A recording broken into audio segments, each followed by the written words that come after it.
ગુજરાતી દ્વિતીય ભાષા પ્રશ્નપત્ર નંબર 2 વિભાગ સી વ્યાકરણ વિભાગ. સૂચના છે માગ્યા પ્રમાણે પ્રશ્નોના ઉત્તર લખો ને આખા વિભાગના 16 માર્ક છે અને દરેક પ્રશ્ન 1 માર્કનો રહેશે. 33મો પ્રશ્ન નીચેનામાંથી કયો શબ્દ નિસ્બત શબ્દનો સમાનાર્થી છે? જવાબ એ નાતો. 34મો નીચેનામાંથી સમાનાર્થી શબ્દનું કયું જોડકું ઉચિત નથી? જવાબ સી શ્વેત શ્યામ. 35મો પ્રશ્ન શુષ્ક શબ્દનો વિરુદ્ધાર્થી શબ્દ શોધીને લખો. જવાબ બી રસિક. 36મો પ્રશ્ન નીચે વિરુદ્ધાર્થી શબ્દના જોડકા આપ્યા છે તેમાં કયું જોડકું ઉચિત નથી? જવાબ સી શીતળ એટલે કે ઠંડુ. 37મો પ્રશ્ન નીચેનામાંથી કઈ જોડણી સાચી છે? જવાબ એ રેંટિયો. 38મો પશા કાકાનું 90 વર્ષે ખાલી જગ્યા થયું. જવાબ સી નિધન. 39મો પ્રશ્ન નીચેનામાંથી સિંધુ ધર્મી શબ્દની કઈ જોડણી યોગ્ય રીતે છોડેલી છે? જવાબ આવશે એ સિંધુ પ્લસ ઉર્મી.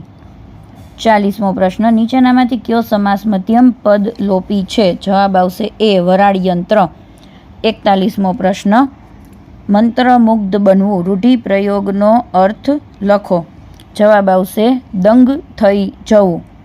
42મો પ્રશ્ન અણી ચૂક્યો 100 વર્ષ જીવે કહેવત સમજાવો. જવાબ આવશે એક વખત નિષ્ફળતા કે આફતમાંથી ઉઘરી જનાર સફળતાની પરંપરાનો લાભ મેળવે. 43મો પ્રશ્ન કનુ તો હજી સગડ મેલતો નથી કર્મણી વાક્ય બનાવો. જવાબ આવશે કનુથી તો હજી સગડ મેલાતા નથી. 44મો પ્રશ્ન સુધાએ તેની કાકીને પત્ર લખ્યો પ્રેરક વાક્ય બનાવો. જવાબ મમ્મીએ સુધા પાસે તેની કાકીને પત્ર લખાવડાવ્યો. 45મો પ્રશ્ન એથી અદકો વિષાદ હૃદય પર છવાયો હતો.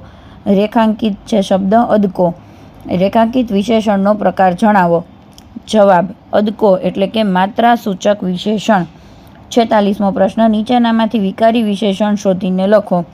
જવાબ બી ખોટી. રહેવા દો ને. 47મો પ્રશ્ન રહેવા દો ને એવું શું ખરાબ લાગે છે? યોગ્ય વિરામચિહ્નો મૂકીને વાક્ય ફરીથી લખો.